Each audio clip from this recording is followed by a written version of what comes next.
All right, let's just get right to it.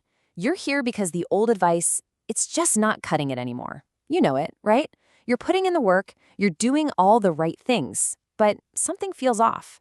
Well, I'm here to tell you that what you're feeling is absolutely real. And spoiler alert, it is not your fault. So here's the big question, right? Why doesn't eat less, move more actually work anymore? I mean, for years, that was the golden rule, the simple math for staying in shape. But if you're over 40, you've probably figured out that this simple equation, well, it doesn't add up. You're doing the work, but the answer you're getting is just wrong. I mean, does this sound familiar? You've cleaned up your diet, you've added more cardio, but that belly fat just stays put. And maybe even worse than that is the 3 p.m. energy crash. It's like hitting a brick wall every single day. It is so frustrating, and it can really feel like you're in a fight against your own body and you're losing. Okay, and this is the most important thing you're going to hear. I want you to let this really sink in. The problem was never your effort. It was never your discipline. The problem is that every single program you've tried was built for a completely different body. It was built for you at 25, not the man you are today. The rules of the game have changed, and it feels like nobody handed you the new rulebook until now. So, let's get into that new rulebook, shall we? We're going to look at your body's new rules, the real biological why behind all this. To figure out why the old playbook is failing, we've got to pop the hood and see what's really going on with the engine. And look, this isn't some guesswork, it's straight up physiology. You know, it really boils down to 3 non-negotiable hormonal shifts that happen after 40. I want you to think of these 3 as the new management team running your metabolism. First, testosterone. That's your key muscle builder. It starts to decline. Second, cortisol, the stress hormone, starts to rise and just kind of hangs around. And third, your insulin sensitivity drops, which means your body just doesn't handle carbs as well as it used to. And look at this. This chart shows you the whole story right there. It's the hormonal shift in black and white. In your 20s, you had the perfect cocktail for staying lean. High T, low cortisol, super sensitive to insulin. But after 40, that whole dashboard gets flipped on its head. It is a completely different internal game we're playing now. And I have to say this again because it's so important. These are not excuses. These are documented, measurable, biological shifts that change the entire game. Recognizing them isn't a sign of weakness, heck no. It's the first step to finally creating a smart strategy that works with your body instead of constantly fighting against it. Okay, so we get it. The hormones have changed. Now let's get even more specific. We're going to pinpoint the problem.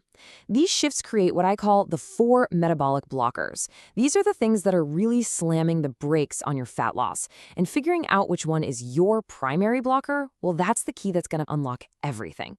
Yep. 4. And this is so critical. Each one needs a totally different game plan. That's exactly why those generic one-size-fits-all programs you've tried were basically designed to fail for you. So let's break them down one by one. All right, blocker number 1, insulin resistance. So what is this? Basically, your cells get a little deaf to insulin.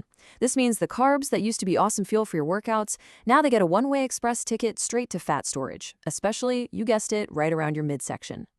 Next up, we have cortisol dominance. The easiest way to think about this is that your body is stuck in a 24/7 fight or flight mode. It's just chronically stressed out. And this state, man, it's a disaster. It actively breaks down your hard-earned muscle, it drives that dangerous, deep belly fat, and it completely sabotages the quality sleep you need for recovery. Blocker number 3, low testosterone markers. Look, testosterone is the engine of your metabolism. It's the primary hormone for building and even just holding on to muscle.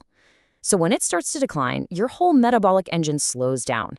It just makes losing fat harder and harder no matter how much you're crushing it in the gym. And the last one, number 4, is metabolic adaptation. This is a big one for guys who've been dieting on and off for years. Your body has gotten really, really smart. It's literally learned how to survive and run on less and less food. Your metabolism has downshifted to protect you. And the crazy part? Just cutting calories more actually makes the problem worse. So you're probably asking, okay, which one is me? Well, this chart here shows you what a day in the life feels like for each. Take a look. Does that left column hit home for you? Waking up already tired, that brutal 3 p.m. energy crash, but then you're all wired and can't sleep at night? That's screaming cortisol dominance. Or is it the right column? The constant cravings for carbs and sugar, feeling hungry just an hour or 2 after you eat? That's a huge red flag for insulin resistance. And this right here is where everything changes. Because once you identify your main blocker, you can finally stop all the guesswork. You can stop throwing spaghetti at the wall to see what sticks and start building a smarter, personalized system. Let's look at the framework for exactly how we fix this. The solution is a really straightforward 5-step protocol. It's logical. Step 1, and this is the most important, you identify your blocker. Then, and only after you do that, do you move on to building the right meal plan, the right training, and the right energy system specifically for that blocker. And finally, step 5, we track the things that actually tell us if it's working. See, this isn't just another generic diet. This is a system that adapts to your specific hormones. This is the whole ballgame. For instance, a guy with cortisol dominance, he needs to focus on stress management and recovery way more than just cutting calories. A guy with insulin resistance, he needs to get smart about when he eats his carbs, not necessarily just eat fewer of them. The strategy has to match the specific problem. All right, this brings us to the last and maybe one of the most critical pieces of the whole puzzle, tracking real progress. Because listen, if you are using the wrong tool to measure your success, you are going to get frustrated and quit right before the big breakthrough. It's time to talk about measuring what really matters. So let me just ask you this straight up. For a guy over 40 who's doing things right, you're losing fat, you're holding on to, or even building some muscle, is that number on the bathroom scale really the right tool for the job? Is it telling you the whole truth? The answer is a huge, resounding no. And this comparison makes it crystal clear why. The old way, the scale, all it knows is one number, total weight. It has no idea if you lost 5 pounds of fat and gained 5 pounds of muscle. To the scale, nothing changed. But the new way, using hormone-aware metrics, now we're tracking what's really going on.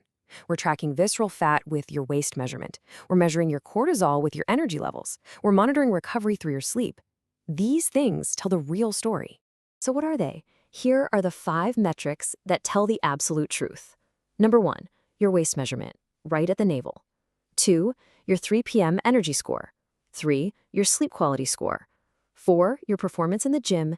And number 5, the pants fit score. Because let's be honest, your pants never lie.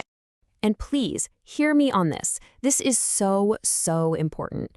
Progress is going to show up in these 5 areas long before that number on the scale decides to cooperate. You will see it and you will feel it. Trusting these new metrics, that's the secret to staying in the game long enough to get the incredible results you're working for. So, we're going to wrap it up with this one final thought. You have the new rulebook now. You know the rules have changed, and you know who the key players are. So the only real question left is, which one?